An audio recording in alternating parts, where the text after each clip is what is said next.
tarde a todas, boa tarde a todos. Obrigado por estarem aqui de novo nesse painel que a gente tem na Trilha Agro. A inteligência artificial também está transformando o campo, ajudando o Brasil a fazer a transição da agricultura 4.0 para a agricultura 5.0. Nosso país está na linha de frente no desenvolvimento de ferramentas de IA para o setor, né? Vemos grandes mudanças no agronegócio ao enxergarmos a fazenda como um ecossistema muito complexo, no qual máquinas autônomas, sensores de IoT e algoritmos sofisticados poderão, por exemplo, apontar os problemas da lavoura antes que eles aconteçam, melhorar a oferta do crédito e aumentar a produtividade por hectare. As recentes chuvas que nós tivemos no Rio Grande do Sul, por exemplo, trouxeram impacto negativo à agricultura e à pecuária, com perdas de 435 milhões de reais na agricultura e 170 milhões de reais na pecuária, segundo a Confederação Nacional dos Municípios, né? A tecnologia dá ao agro ferramentas para enfrentar os efeitos do aquecimento global e ajudar nas estratégias de recuperação. Não faltam desafios a ser superados para que o Agro 5.0 amplie ainda mais o protagonismo do agronegócio no PIB. E agora algumas questões que a gente vai debater aqui nesse painel. Como levar a agricultura de precisão a favorecer a transição para uma economia de baixo carbono, preservando a nossa biodiversidade? Como dar ao setor armas para enfrentar os efeitos do aquecimento global? Como dados e IA podem ajudar os outros setores, como o financeiro, a compreender melhor a dinâmica do setor agrícola, interpretar os riscos e aumentar e acelerar a oferta de crédito? Para responder essas e algumas outras questões, eu vou convidar aqui ao palco 4 protagonistas do Agro 5.0. Então, em primeiro lugar, eu queria chamar aqui o Bruno Alves, que é diretor de tecnologia, portfólio e IA da BB Seguros. Uma salva de palmas para o Bruno.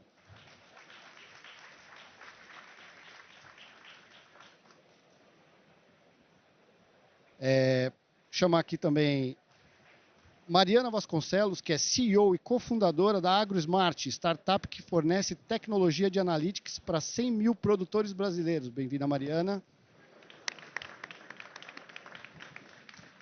Tereza Vendramini, integrante do Conselho de Administração da Embrapa e ex-presidente da Sociedade Rural Brasileira. Bem-vinda, Tereza. E nossa última convidada, Mirela Lisboa, gerente de inovação aberta BASF Latinoamérica, à frente da AgroStart, uma plataforma global de inovação aberta da divisão de soluções para a agricultura da BASF. Bom, gente, obrigado por vocês estarem aqui. Terceiro painel da linha da Trilha Agro 5.0, né? Vou começar com algumas perguntas aqui. A gente tem 1 hora para o nosso painel. Vamos tentar ser bastante sucinto aqui nas respostas. Primeira pergunta aqui. Vou me perder aqui. Para iniciar o nosso debate, quero pedir a vocês, a partir da experiência e do foco das organizações que vocês representam, a visão de vocês sobre como dados e algoritmos de machine learning contribuem para o agronegócio, dentro e fora da porteira. Tereza, vou começar contigo. Obrigada, Rafael. Olha, primeiro, todo painel que eu tô participando ultimamente, eu falo a importância de ter um produtor rural aqui na mesa, né? Eu sou pecuarista, é um prazer muito grande. Estou aqui em cima hoje como pecuarista. Olha, e o produtor rural, ele está sedento por tudo isso, com certeza. A gente estava conversando um pouco ali atrás, né, a automação da fazenda, óbvio, né, a gente já vê isso, hoje andando por aqui, quanta coisa que o produtor pode fazer, gestão de culturas, né, que é prever os resultados do que ele vai fazer, os rendimentos, que eu acho que é a coisa principal, qualidade de colheita, quando a gente fala de alimentação aí, com certeza, e outras coisas que a gente está tendo muito problema no Brasil, detectar as doenças, né? Uma coisa importante para a gente, ervas daninhas. Então, isso a gente está fazendo. E essa automação, eu gosto muito de contar, eu tenho uma fazenda aqui no interior de São Paulo, e eu ando 600 quilômetros até chegar lá. Essa é a minha vida, eu vou e volto e vejo. E eu vejo uma transformação, não só no estado de São Paulo, andando, né? Você vai andando, você sai da... Eu falo que enquanto você está na Castelo Branco, não é o Brasilzão ainda, porque ali, né? Mas a hora que você sai da Castelo, você cai no, né? Para o outro lado, você começa a ver realmente esse Brasilzão. E eu não via antigamente o que a gente vê hoje. O que a gente vê? Drone para tudo quanto é lugar. né? Às vezes eu paro assim, eu falo, gente, olha, naquela fazenda eles estão parados na pista, veículo aéreo, é uma coisa que está acontecendo hoje. E eu falo, olha, eu estou vendo isso hoje porque o estado de São Paulo é um estado de pequeno produtor rural. Então, isso é uma coisa que é nova para a gente. Semeadura robotizada, a gente está fazendo isso daí. E como eu falei, essa aplicação de pesticidas, de nutrientes, o Brasil está fazendo isso e o estado de São Paulo também. E na pecuária, a gente já tem hoje alguns mecanismos para ver estresse na pecuária, né? Para esse boi, eu que sou pecuarista, como que esse boi engorda? Como é que ele vai? Ele não pode ter tanto estresse. Então, isso é uma coisa muito importante para a gente. E outra coisa, o estado de São Paulo, né, como eu estava falando, com todos esses problemas, você, o Rafael citou agora, esse problema climático que a gente está tendo, houve um crescimento muito grande, apesar disso, de amendoim. E eu vejo, né, na minha região um tanto de amendoim, mas nós também tivemos agora uma quebra de safra muito grande, não só no amendoim, como plantação de soja e de pastagem. A gente sabe disso. Então, com certeza, Rafael, a gente está pronto, está precisando e estamos usando tudo isso. Está com você. Obrigado, Tereza. Mariana, com você. Para onde a gente caminha? Para onde a AgroSmart está olhando para levar mais inteligência ao campo e reduzir os custos dos agricultores brasileiros, dos produtores brasileiros? Bom, vamos lá. Eu acho que, como a Teresa comentou, é uma transição. E a gente acompanhou todo esse processo, a AgroSmart está completando 10 anos no mercado. Primeiro tem que ter dado, primeiro tem que começar a digitalizar o processo, trocar o caderno, né, que está ali no dia a dia para um caderno de campo digital, colocar maquinários, drones que vão trazendo novas camadas de dado. Daí a gente olha para o passado. Por que uma safra foi ruim? Por que uma safra teve recorde de produção? O que aconteceu ali? E aí a gente começa a olhar para o futuro, tá? Então, baseado no que eu consigo aprender, olhando o tempo real e o passado, para onde que eu vou?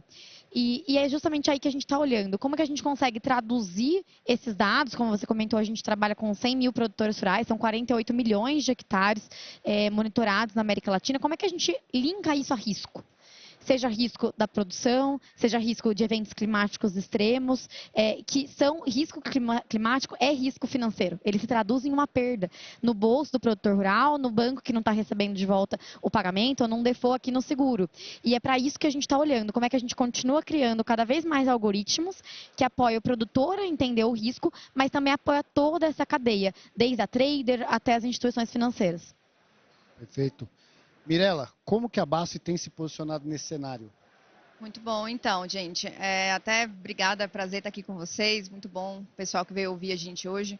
Eu acho que o grande ponto é que não há como a gente negar, independente da parte da cadeia que a gente atua no agronegócio, que as tecnologias, principalmente quando a gente fala de dados, de aprendizado de máquina, da inteligência artificial generativa, elas ajudam a tomar melhores decisões. Esses dias eu vi uma frase super interessante, que dados não é mais para quem trabalha com dados, é para qualquer pessoa que quer tomar melhores decisões de forma mais assertiva.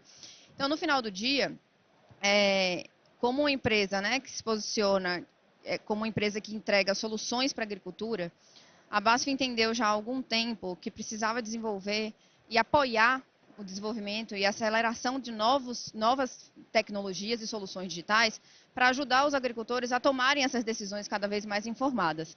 Porque uma vez que você tem os produtores tendo acesso a dados reais, né, e ali a todo tempo, de solo, clima, doenças, pragas, e essa pessoa consegue tomar melhores decisões do que precisa utilizar, de como precisa agir, no final do dia é falar de eficiência e é falar, inclusive, e principalmente, de reduzir o impacto ambiental. Porque a gente sabe o desafio de continuar alimentando uma população cada vez mais crescente, quando a gente fala mundialmente falando, e ao mesmo tempo garantir mais produtividade e garantir uma operação mais segura ambientalmente. Então, a BASF apoia, né, faz os seus próprios desenvolvimentos de tecnologia e também apoia o ecossistema de inovação e de startups, muito para fazer com que essas tecnologias realmente se provem e gerem um valor em campo. Eu gosto muito de trazer exemplos tangíveis para mostrar que não é só sobre o que precisa ser feito, os desafios, mas inclusive o que já está aí, né? Então, a gente tem o Charville, que é a marca de agricultura digital da BASF, que se propõe exatamente a desenvolver esse tipo de tecnologia que ajuda o produtor a ter maior potencial assim na sua lavoura. E uma das tecnologias tem muito a ver até com o que a Teresa trouxe aqui, por coincidência, que é justamente o mapeamento digital de plantas daninhas. E tem um dado que ele é super relevante, né? Porque essa tecnologia já está em campo desde 2017 Então, é só para mostrar que também não é algo novo, né? Eu acho que agora a gente está conseguindo compreender mais como mercado e como sociedade a importância e o valor de fato. Mas desde 2017 já economizou 36 milhões de litros de água que são utilizados para a diluição de defensivos agrícolas. E a água é, se não o insumo mais importante para manter o equilíbrio quando a gente fala da atmosfera como um todo, né? E aí é uma solução que está sendo entregue de fato para o produtor para facilitar e melhorar a tomada de decisão. Então a gente entendeu que presente na cadeia como um todo era super importante, e eu acho que é super importante para as grandes empresas, independente do elo da cadeia, fomentarem e apoiarem de fato o desenvolvimento dessas tecnologias para cumprir esse propósito de garantir produtividade, menor impacto ambiental e principalmente gerar valor, né, no final do dia e dar resultado para quem está no campo de fato. Obrigado, Mirela. Bruno, contigo agora. O BB já usa muita tecnologia para apoiar, inclusive o agricultor familiar. Perfeito, Rafael. Eu queria começar aqui primeiro dizendo que eu estou muito feliz de dividir o palco com 3 lideranças femininas. Isso é muito importante, a diversidade em todos os setores da nossa economia. A gente tem um combinado lá com a nossa presidenta Tarciana, que ela é a primeira presidenta mulher do banco, mas ela não vai ser a única, né? E nós temos esse compromisso e a próxima presidenta já está sendo formada lá dentro já, e estou muito feliz de compartilhar o palco aqui com vocês. Rafael, assim, falando especificamente de tecnologia aplicada ao campo, é importante a gente entender que nos últimos 10 anos, acho que de forma mais intensa nos últimos 5, a gente viu uma transformação em diversas indústrias, né, que a gente parar para imaginar. Na indústria da música, no agronegócio, qualquer setor que a gente vier avaliar como tecnologia, dados aplicados, transformou esse negócio, né? Nós saímos de modelos de negócios onde a gente tinha elevadas margens concentradas em poucos clientes para ir para um mercado onde a gente ampliou grandemente o número de clientes para trabalhar com margens não mais apertadas, mais justas para cada cliente, né? E quando a gente olha para o mercado de agronegócio, aí eu vou falar alguns números do banco, nós temos aproximadamente 1,5 milhão de produtores rurais, uma carteira de crédito de mais de 300 bilhões de reais, isso aí distribuído em mais de 4.500 municípios brasileiros. Olhando para esse setor no mercado de seguros, mais de 40 culturas cultivadas, protegidas por soluções de seguro. E aí, quando eu digo culturas cultivadas, é algodão, café, soja, enfim, são mais de 40. E isso tudo olhando para a proteção da vida do produtor, da produção, olhando para questões climáticas e também dos bens, benfeitorias das fazendas, né? Não tem como a gente entregar uma solução para cada cliente se a gente não utilizar dados e inteligência artificial nas nossas decisões, né? É fundamental que a gente conheça muito de cada cliente para que a gente entregue a solução mais adequada, no momento certo, no canal mais adequado e com preço mais adequado. E eu gosto de trazer 2 exemplos aqui bem práticos, também como a Mirela colocou, né? Não de coisa que a gente vai fazer, mas que a gente está fazendo, né? Uma solução que a gente tem é o sensoriamento remoto, né? 100% das nossas propriedades seguradas, a gente tem monitoramento diário por foto via satélite, e a gente não olha apenas a imagem, né? Nós temos outras empresas que avaliam essas imagens e transformam isso em dados, né? Qual que é a concentração hídrica de cada semente, como é que é a composição do solo, como é que está indicando a produtividade para cada área plantada. E com base nisso, além de a gente utilizar para a seguradora, a gente entrega isso para o produtor para que ele conheça. Assim como a gente não conhece os nossos 1,5 milhão de clientes da mesma forma, o produtor também não conhece a propriedade dele da mesma forma, e a gente o ajuda a construir esse conhecimento, né? E principalmente no momento de sucessão, que a gente vê acontecendo, que muitas vezes o pai, né, trouxe a fazenda até aqui, chegou no momento de sucessão, e os dados são fundamentais nesse processo. Então eu diria aqui, Rafael, para a gente começar, traria esses principais pontos aqui agora. Obrigado, Bruno. Nós vamos começar agora com uma rodada de perguntas específicas para cada um de vocês. Começando por ti, Tereza. Na tua visão, com a inteligência artificial, a gente caminha para ter alimentos melhores e uma produção mais alinhada com os 4 pilares da segurança alimentar? Você sabe que quando fala de segurança alimentar, né, eu acho que é importantíssimo falar nisso. Eu acho que a primeira coisa que eu quero trazer aqui, estando hoje sentada em São Paulo, né, aqui no Brasil, é falar da insegurança alimentar no Brasil, né? Que ela pode ser leve, moderada ou severa. E saiu agora um estudo, está fazendo pouco tempo, eu acompanho muito isso. É o estado com a maior dificuldade em segurança alimentar é o Pará, e o Rio Grande do Sul, Santa Catarina, se eu não me engano, é o que menos tem problema. E eu acho que também é um outro assunto que eu tenho discutido bastante, é o desperdício de comida mundial. 30% da comida mundial ela é desperdiçada. Eu não preciso perder tempo disso aqui. Então, quando você fala, né, dos 4 pilares de segurança alimentar, nossa, eu até anotei, sabe, que eu acho importantíssimo, disponibilidade dessa comida. Que aí eu acho que entra muito essa discussão que a gente está tendo aqui. Né, a Mari, que trabalha muito com isso, a Mirella na BASF, o meu amigo Bruno aqui. Então, disponibilidade, isso é muito importante. Acesso que essas pessoas têm que ter a essa produção. Outra coisa, utilização e consumo, aí entra o desperdício. E a última, a estabilidade. Porque aí eu acho que entra muito essa discussão nossa. Tem que ter uma estabilidade de produção para a gente continuar. E, Bruno, quando fala de inteligência artificial, eu li até agora, porque eu ia vir aqui nesse painel, de 75 a 2015, com a utilização da inteligência artificial, a produção do agro subiu 59%, quase 60%. Né? Isso é maravilhoso. E aí, né, eu sempre trago algumas anotações, eu falo umas oportunidades tão boas que a gente tem de não se perder.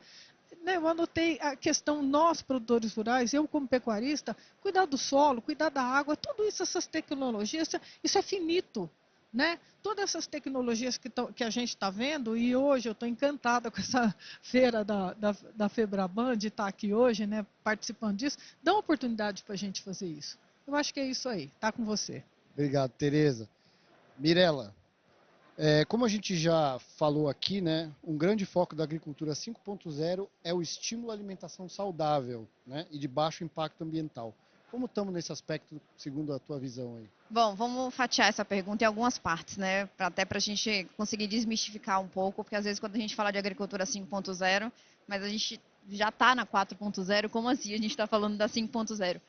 Mas a 5.0 nada mais é do que você acelerar esse processamento de dados, você conseguir integrar essas diversas tecnologias para garantir, de fato, essa conexão e a geração de valor. Né? Antes, a gente precisava usar a tecnologia para entender o dado. Hoje, a tecnologia já te dá a resposta do dado com a informação. Então, facilita muito mais a tomada de decisão no campo, porque você não precisa necessariamente ter a capacidade de interpretar o dado. O dado já vem com a ação, já vem com o que você precisa fazer ali, de fato, para ter um melhor resultado. Então, isso, em linhas superficiais aqui, né, obviamente, é a agricultura 5.0. E por isso que a agricultura 5.0 é tão importante, como a Tereza trouxe aqui, para garantir esses compromissos, né, de uma agricultura mais sustentável e de uma alimentação mais saudável.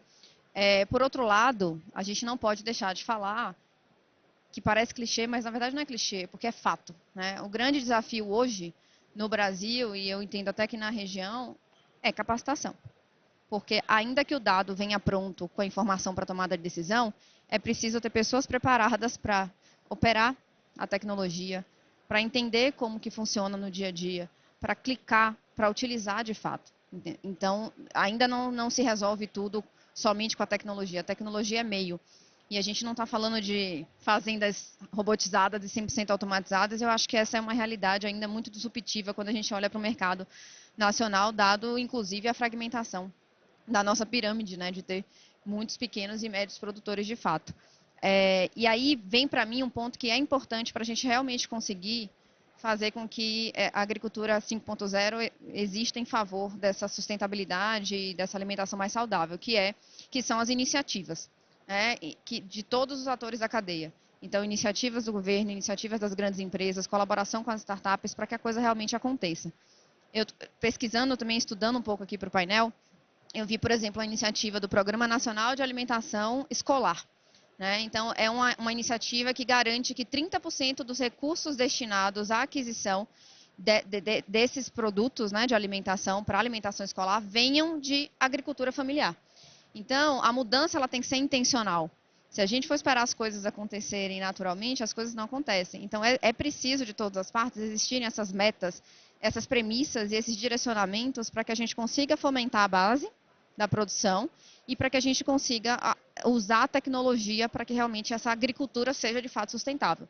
Porque no final eu acho que é menos sobre IA, blockchain, etc., e mais o que gera no final do dia de dinheiro e de produtividade mesmo, né? É o que a gente falou aqui já, grana no final para produzir mais e melhor dentro de um mesmo território ali.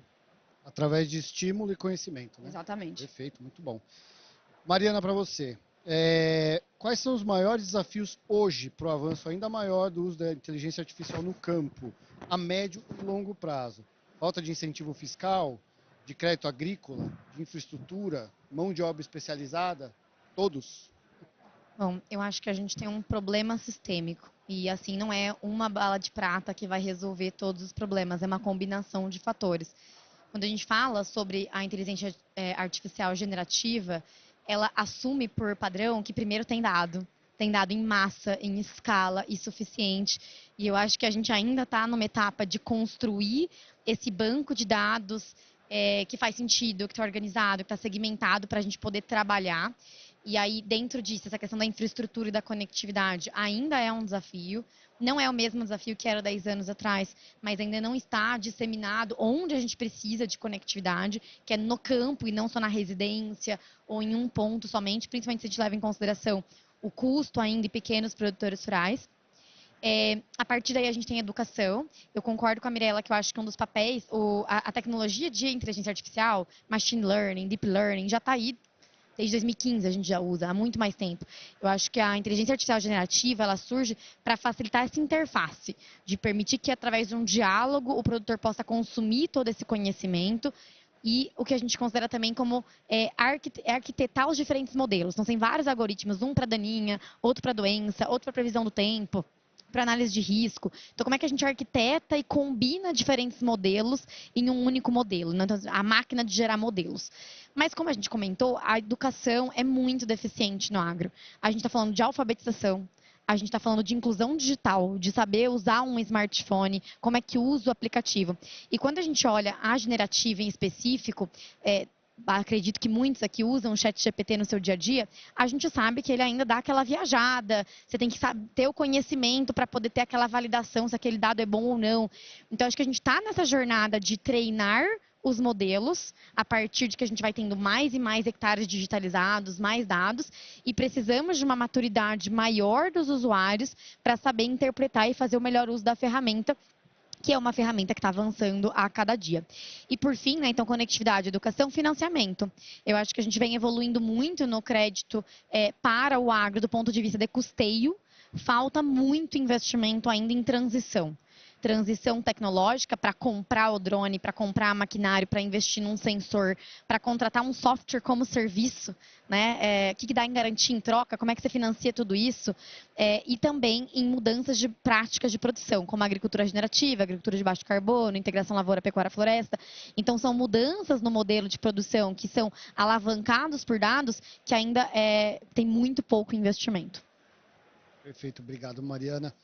Bruno, você poderia ser um pouco mais, detalhar um pouquinho mais como é que vai funcionar, como é que a IA tem auxiliado o banco a oferecer soluções para ajudar o produtor rural a gerenciar custos e riscos?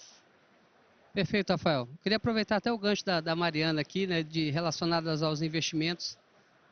A BB Seguros tem investido muito em tecnologia relacionada à gestão dos nossos riscos, né, e desse mercado que a gente atua.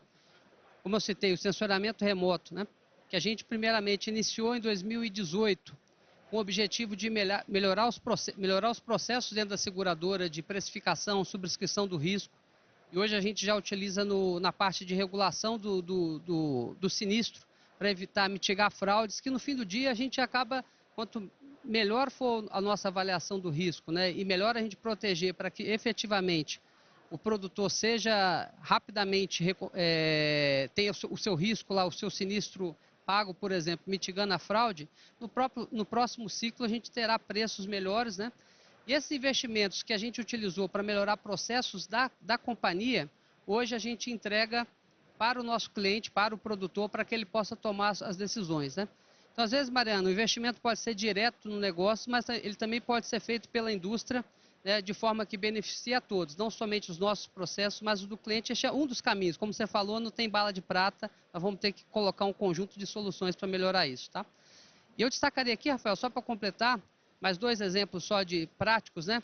Acho que a gente lançou agora, no mês passado, fizemos a primeira contratação no norte de Minas, no município de Rio Pardo de Minas, a primeira apólice de seguro de floresta nativa, né, do mundo. Foi a primeira seguro de floresta nativa do mundo contratado por um pequeno produtor rural, então algo voltado para o varejo. E foi algo que a gente, utilizando as ferramentas de monitoramento das propriedades, identificamos muitos hectares de área nativa dentro de áreas de produtores. Identificamos ali um potencial de fazer um novo negócio, de criar um novo produto, mas também ajudar o produtor a ter uma solução para proteger algo que tem muito valor para ele. E no primeiro momento, por questões até regulatórias, mas olhando para frente, uma nova fonte de renda, vendendo crédito de carbono daquela área, protegida por um seguro do banco, que pode ser inclusive financiado pelo próprio crédito de carbono que ele vai comercializar. Então, esse conjunto de oportunidades são 2 exemplos bem objetivos aqui que a gente tem aplicado agora e com certeza virão muitos por aí. Muito obrigado, Bruno. Vou fazer uma pergunta agora para todos vocês, e aí cada um vai ter seu tempo para responder, mas a gente está bem de tempo, tá, pessoal? Então, não precisa correr, não. Como que a tecnologia pode atuar tanto na prevenção quanto na mitigação em casos provocados por eventos extremos, como a gente viu aí, seca recente, as chuvas intensas e as cheias do mês passado no Rio Grande do Sul, e além disso, né, além de instrumentos, como que os sensores de umidade do solo, drones, sistemas de alertas e tecnologias como internet das coisas e algoritmos criados por inteligência artificial podem ser aplicados, né? A agricultura de precisão pode favorecer a transição para uma economia de baixo carbono, preservando a biodiversidade? Vou começar aqui na ordem, Bruno, se você quiser responder. Não, bacana. Aqui, vou usar até o exemplo, Tereza, a gente, acho que olhando para soluções de portfólio, né, além do portfólio de seguros tradicionais que a gente conhece, um caminho que a gente está indo muito agora para o mercado de seguros paramétricos, né, como o próprio nome diz, com base em diversos parâmetros que impactam o negócio do produtor, que pode ser intensidade de chuvas num determinado período, pode ser variação da temperatura, pode ser a variação do preço da arroba do boi, que você sabe muito bem que 2023 foi um ano difícil para o pecuarista no Brasil, né? E ainda continua, né? E em 2023, Tereza, nós pagamos 200 milhões de reais de sinistros para produtores pecuaristas, utilizando o parâmetro do preço da arroba do boi. O seguro foi contratado com esse objetivo para proteger o faturamento do pecuarista, nesse caso, para ele, em função da queda do preço da arroba, ele conseguir fazer o novo ciclo de investimento que precisava para a fazenda continuar, como você sabe muito bem. Isso sem nenhum acionamento de sinistro por parte do produtor. Todo o processo conduzido pela seguradora, e alguns, né, como o ciclo de produção de boi, como você conhece, ele é um pouco extenso, né? Muitas vezes ele até não lembrava que tinha contratado esse seguro 1 ano e meio atrás e viu lá 500 mil, 300 mil reais caindo na conta dele e ele feliz por ser beneficiado ali por aquela proteção. Então, eu achei mais um exemplo prático de utilizar a inteligência artificial em benefício do produtor e de forma prática, de forma objetiva, e já está acontecendo, né? Estamos iniciando um novo ciclo e esse produtor que contratou esse seguro e foi beneficiado agora, nunca mais deixa de contratar, porque ele entende a importância disso no momento de adversidade. Tá? Só para trazer um exemplo prático aqui, Rafael. Obrigado, Bruno. Mariana? Bom, vamos lá. É exatamente aí que a AgriSmart foca, né? A gente tem 2 frentes. A frente de mitigação. Então, através do uso dos dados, do conceito de agricultura de precisão, o produtor, ele deixa de aplicar um defensivo quando não precisa, porque ele tende o risco de uma doença. Ele irriga no momento correto, usando menos energia. Tudo isso se traduz em menos emissões de carbono. E, consequentemente, reduzindo os efeitos do aquecimento global e das mudanças climáticas de longo prazo. E a gente consegue conectar esse produtor com o pagamento de serviços ambientais. Então, como que ele é recompensado por adotar boas práticas no dia a dia e fazer essa gestão do ponto de vista de tecnologia? E o segundo é adaptação. Então, dado que o clima está mudando e a gente precisa ter mais rapidez para entender o que acontece, e isso muda, pessoal, né? A gente está acostumado, planta soja em tal altitude, com tal volume de chuvas em tal região. Está mudando tudo. Então, essa regra de como é que se joga o jogo está mudando o tempo todo. No Rio Grande do Sul, a gente teve vários clientes que receberam os alertas de chuvas de 1.000 milímetros, 500 milímetros, e eles mandaram mensagem, está errado. Tem problema no sistema. A gente não tem problema no sistema, é a previsão. E é ali onde a gente entra, nessa previsão desse risco, que a gente consegue avisar o produtor a tempo, seja de uma chuva forte, seja de uma geada, seja de de espalhar alguma doença, para ele se proteger. E isso é resiliente. E a gente faz não só isso com o produtor, mas também com as cadeias. Então, eu tenho um portfólio de crédito. Como é que eu monitoro em tempo real, baseado em todos esses dados que estão vindo da ponta, essa variabilidade do clima no meu portfólio, na minha carteira? Como é que eu atribuo uma nota de risco a esse produtor? E a gente vê esse mercado caminhando, sabendo que a questão da mitigação é muito importante, né? Então essa transição para maior sustentabilidade é importante. Como que eu avalio o risco, não só baseado na previsão do tempo e do clima, mas também na boa prática? Porque uma pessoa que está fazendo a integração lavoura-floresta, que faz o manejo integrado de pragas e doenças, que faz o manejo de irrigação, que contrata tecnologias como a gente oferece, ela está menos exposta a esse risco do outro lado. Então, a gente vem criando essa nota de como é que eu avalio as boas práticas, que a gente chama de ESG, dentro de uma cadeia, ao mesmo tempo que o risco climático, e a gente consegue traduzir isso para apoiar uma decisão de crédito ou para apoiar uma decisão com uma trader, por exemplo. Obrigado, Mariana. Tereza? Bruno, quando a gente vai falar aí, né, baixo carbono, transição para esse baixo carbono, tem uma outra coisa que não tinha pensado, mas eu quero trazer aqui, que eu acho que é degradação de pasto, né, no Brasil.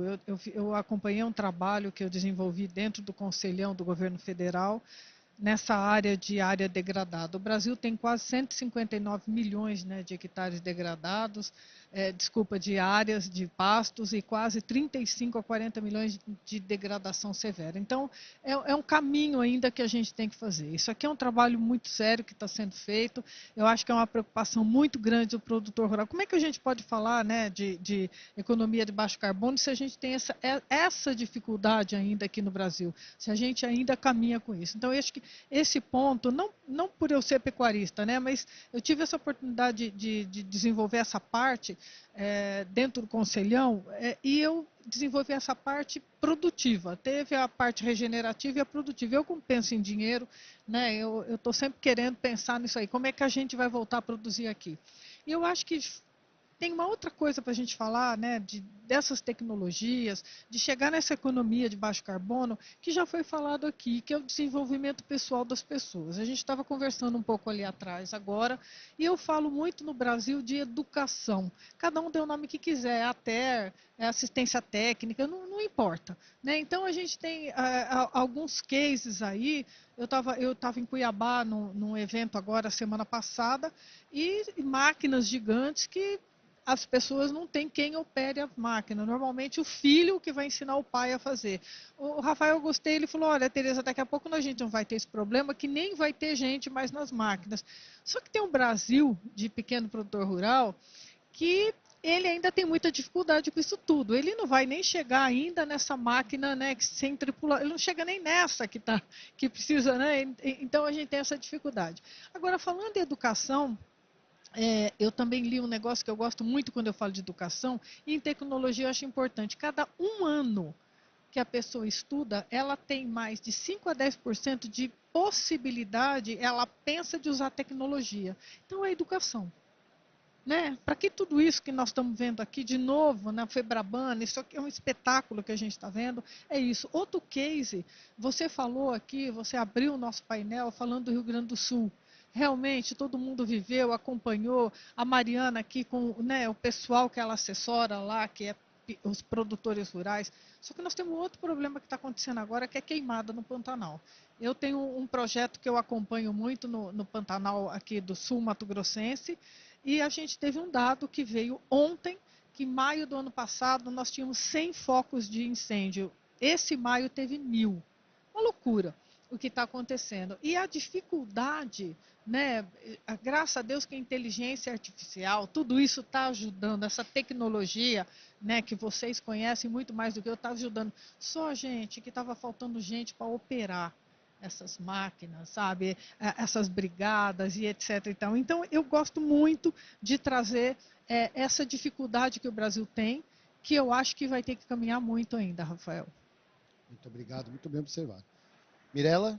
Bom, acho que até para ser complementar aqui, não repetitivo, eu acho que eu traria a, a importância desse tripé, né? Principalmente focando na agricultura de precisão e na transição, inclusive energética. A gente fala, né, tecnologia, economia e que é o pilar financeiro e sustentabilidade.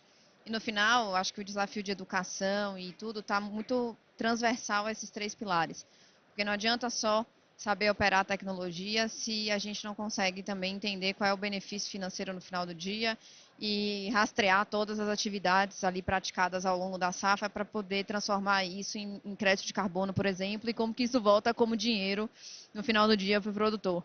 Então, acho que o grande desafio é nessa interoperabilidade, né, dessas soluções para dar essas respostas nesses três pilares. E por isso que eu acredito tanto, inclusive, né, e toda oportunidade que eu tenho de falar, eu falo, da importância da inovação aberta, né, que é, inclusive, o tema que eu lidero dentro da BASF com o programa do AgroStart. Porque é muito mais fácil você compartilhar risco e investimento trabalhando todos esses desafios em ecossistema do que sozinho, independente de qual parte da cadeia a gente está falando. E principalmente pelo olhar, né, de uma grande empresa que fornece insumos para o mercado agro, a gente se propõe muito exatamente a sentar na mesa e descobrir quais são as tecnologias, as startups, os produtores que são mais adeptos, né, e que querem testar essa tecnologia, os empreendedores e empreendedoras que têm um olhar para esses desafios e conseguem criar soluções que vão integrar vão resolver mais de um problema, que eu acho que é quando a Mariana traz aqui o que a AgroSmart faz, a gente pode perceber várias partes desse problema dentro de uma mesma solução, né? Então é um dos casos, e aí entender como que a gente costura esses laços para fazer com que essa tecnologia escale de forma mais fácil e mais rápida, talvez, né? E por isso que essa atuação em ecossistema ela é super importante, porque essa transição para a agricultura de precisão, ela não vai partir só de um lado da cadeia. E não adianta, né, a cidade se transformar, falar de tecnologia, a gente ter uma série de ecossistemas, de eventos e de promoção desse tema, se o campo não se transformar junto. Então é por isso que a gente tem que aproximar essas duas esferas, esses dois, né, lados aí do agro, para que realmente essa transição ela se comprove como uma oportunidade de a gente não perder competitividade, né? Porque até quando a Tereza traz aqui da questão do pequeno e médio, porque, gente, é aí que está o grande trabalho do agro em termos de números, né? Em termos de quantos pequenos e médios a gente tem no país.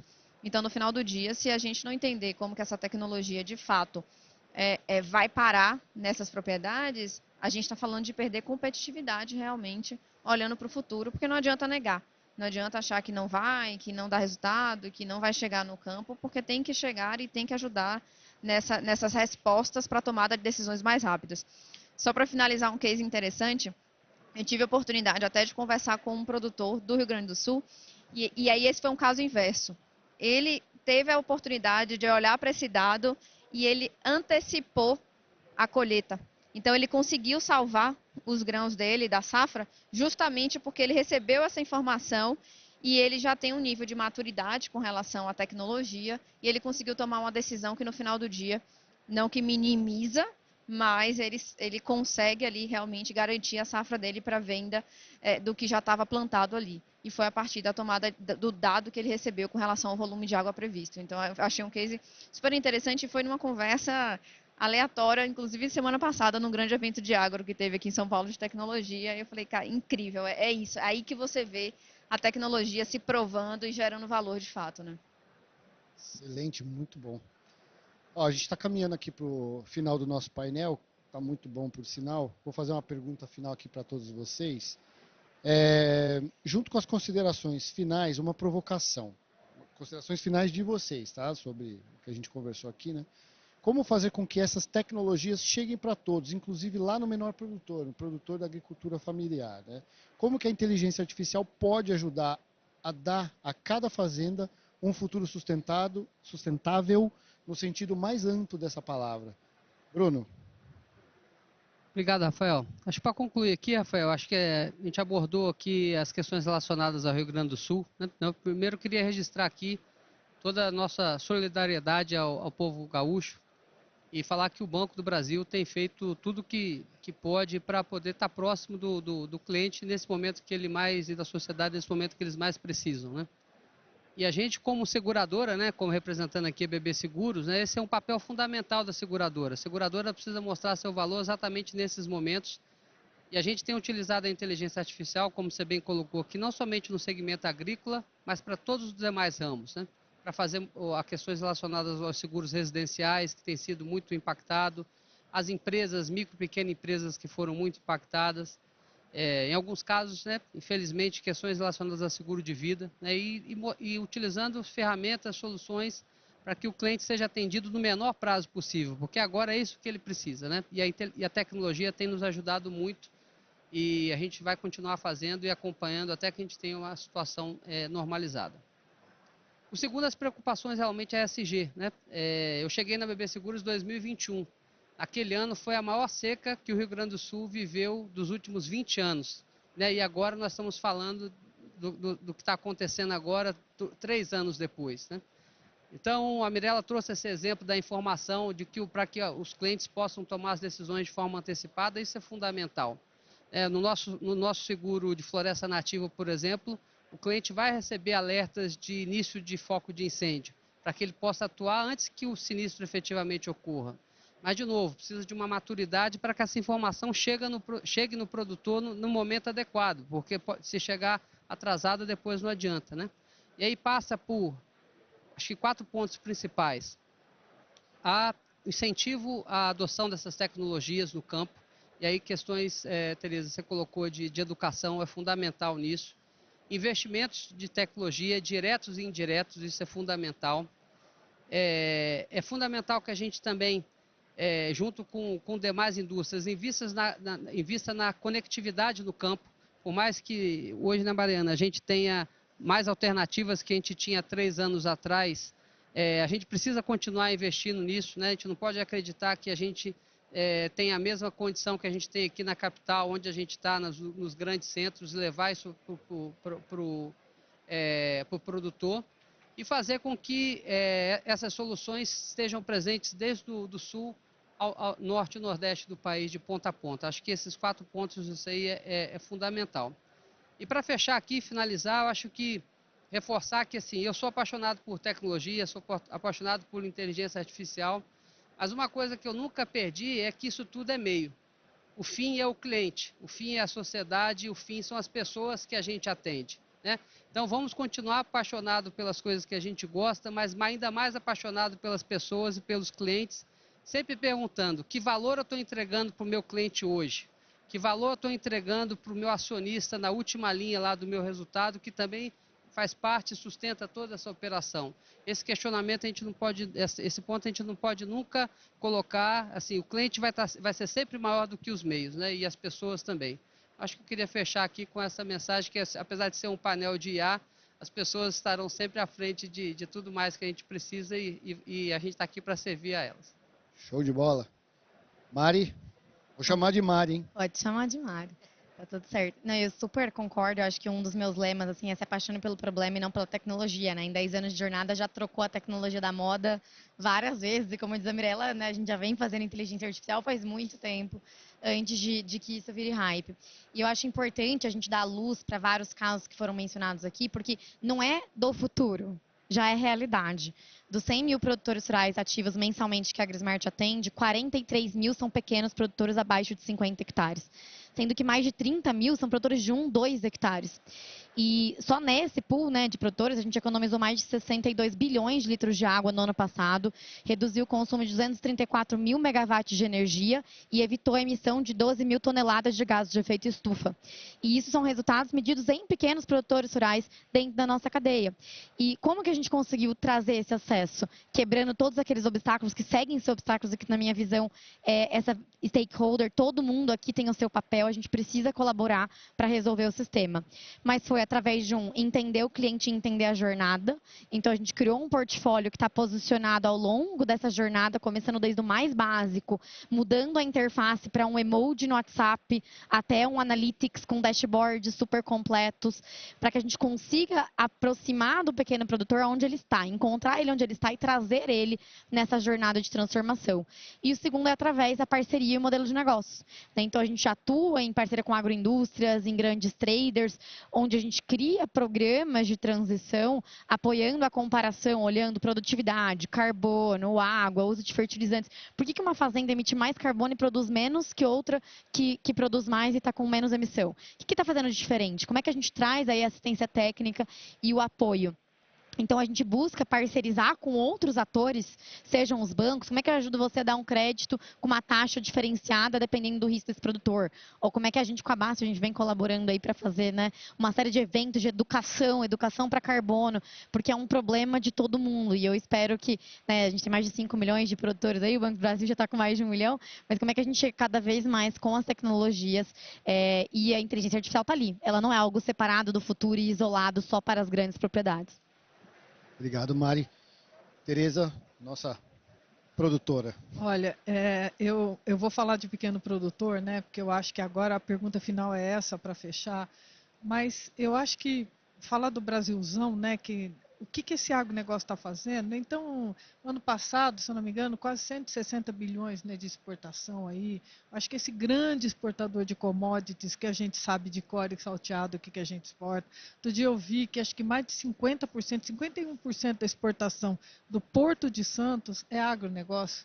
Então, a gente tem números imensos. Tem outra coisa que eu sempre brinco quando eu tenho oportunidade de falar assim, que eu falo assim, olha, o PIB do agronegócio, aí tem gente que fala assim, não, é 25, é 27, é 28, eu falo, gente, não importa o número, é grande, gente, é grande, não vamos discutir isso é pequeno para a gente discutir se vai de um lado ou outro, mas, então, esses números que eu estou citando agora é para trazer a realidade, né? Então, isso daí realmente é real, isso existe, mas e o pequeno produtor rural brasileiro? No Brasil, eu como produtora rural, nós somos 5 milhões e 100 mil produtores rurais. O número, eu adorei quando a Mariana falou, o tanto que a AgroSmart está trabalhando com o pequeno produtor, 4 milhões e 680 são de pequenos produtores rurais no Brasil. Gente, é um Brasil de pequeno produtor rural. Então, a pergunta aqui da Febraban para a gente veio perfeitinha. É isso aí. É um Brasil de pequeno produtor rural que tem que fazer o quê? Nós temos tanta coisa para caminhar, a gente já deu um toque aqui. Eu que sou uma pessoa que sou muito conectada com isso tudo, tenho acompanhado. Eu acho que é isso, sabe? Eu acho que é fechar falando acho que nós temos um gap muito grande e eu sempre brinco assim, você já imaginou quando a gente colocar esses 80% do Brasil no jogo? Ninguém segura, ninguém está segurando agora, então eu acho que esse é o grande gap, e aí eu termino falando, que é o que eu sempre falo, educação, trazer esse pessoal para dentro, trazer esse pessoal para o jogo. Obrigado, Rafael. Obrigado, Tereza. Mirela, para fechar. Bom, eu acho que a gente tem a oportunidade de aproveitar o tamanho e a diversidade, né, do Brasil, e protagonizar realmente os grandes casos de transformação digital e de uso de qualquer que seja a tecnologia no campo, comprovando os resultados. Porque no final do dia é aí que tem espaço para o desenvolvimento de tecnologia. E não é à toa que quando a gente olha pelo cenário de agtechs, né, startups que estão desenvolvendo soluções para o agro, é um país extremamente fértil. Então a gente todo ano tem novas startups surgindo para resolver problemas antes, dentro e depois da porteira que seja, né? Ainda mais olhando o agro como um setor extremamente transacional aí dentro da economia. E aí e é por isso, né? É porque a gente tem uma diversidade de climas, de culturas, quando a gente olha para regiões, a gente tem um potencial muito grande pela representatividade que o Brasil tem no mundo com relação ao agro, e a gente tem muito conhecimento. Acho que poucos setores tem atores que têm tanta profundidade de conhecimento no que fazem, né? Desde o produtor a quem empreende no agro, a grandes empresas consolidadas ali, que estão entregando suas soluções para o agronegócio há tantos anos. E aí, quando a gente entende que esse é o terreno perfeito para que a tecnologia se prove, deveria ser muito mais fácil a gente ter startups maduras já, com cara de grande empresa, e inclusive exportando suas tecnologias para o mundo afora. Porque a gente estava até conversando antes, né, um pouco, comparando um pouco da maturidade do ecossistema de tecnologia brasileiro com relação a outros polos de tecnologia no mundo, e a gente já tem muitas startups maduras, com soluções já provadas em campo, com empreendedores que sabem o que estão fazendo e que conhecem muito. Por outro lado, quando a gente compara com o mercado lá fora se tem muito a abertura para capital, para conexão com rede mundial e para que essas startups consigam ter esse dinheiro para o crescimento, né? E essa praça de teste também para validar produto. Quando a gente olha, a gente fala, nossa, parece muito mais fácil. E é pela característica do mercado. Mas é aqui que a gente tem muito conhecimento e a gente tem um mercado denso em todas as partes do agro para que essas tecnologias se provem. Então, com isso, né, eu trouxe esse tema porque eu reforço exatamente o que eu falei anteriormente, que é a importância da colaboração em ecossistema. A importância que as grandes empresas têm também em entender o seu papel e a sua responsabilidade, porque tem recursos, tem estrutura e tem pessoas que conhecem do ecossistema como um todo. E toda empresa do agro tem o mesmo cliente final. No final do dia é o agricultor, é o produtor. Então é muito mais fácil do que quando você olha para outros setores, que você tem diversos perfis de clientes na cadeia. No final, o usuário é o produtor, é dali que vai sair a comida, a energia e a roupa, né? Então, assim, em essência. Então, por que não sentar junto e mapear essa jornada do cliente, entender onde estão as dores, quem está desenvolvendo tecnologia e fazer essas apostas, dividir esse risco e compartilhar os resultados de forma muito mais fácil. E eu acho que com isso a gente precisa fomentar, né, essas iniciativas de capacitação, de treinamento, de entender também que algumas soluções, a gente estava falando antes, também estava conversando com o Bruno, às vezes a gente tem a perspectiva pela grande empresa de sempre ter que desenvolver tudo. E muitas vezes demora muito e se gasta muito dinheiro. E quando você faz uma parceria, uma co-inovação com uma startup, você consegue testar muito mais rápido aquele produto e você consegue, inclusive, ajudar o crescimento dessa startup e entregar o que é importante, que é a solução para o cliente final. Porque não importa qual é a solução, importa que a solução resolva o problema desse agricultor, desse produtor que está lá na ponta. Então, acho que a minha mensagem vem muito realmente da importância de que esse conhecimento todo ele se traduza em colaboração para a geração de negócios e, no final, para resolver os grandes problemas do agro, de fato. Legal, né? Como a IA ajuda a resolver os problemas das pessoas. Legal, gente, eu queria agradecer. Chegamos no final aqui do nosso painel. Eu queria agradecer cada um de vocês aqui em nome da Febraban pelo tempo, né? Mirela, Tereza, Mariana, Bruno. Queria agradecer também vocês que acompanharam a gente aqui, né? Os resistentes, que tu viu que tem muito menos gente do que tinha no começo aqui, mas queria agradecer também quem está participando nos nossos canais virtuais e a casa que está aberta para a gente poder debater esse agro aqui que está cada vez ganhando mais espaço aqui no Febraban Tech, né? Vamos insistir para que a gente tenha mais espaço aqui para trazer esse tema tão relevante aqui para o setor, tá bom? Obrigado, gente. Obrigado.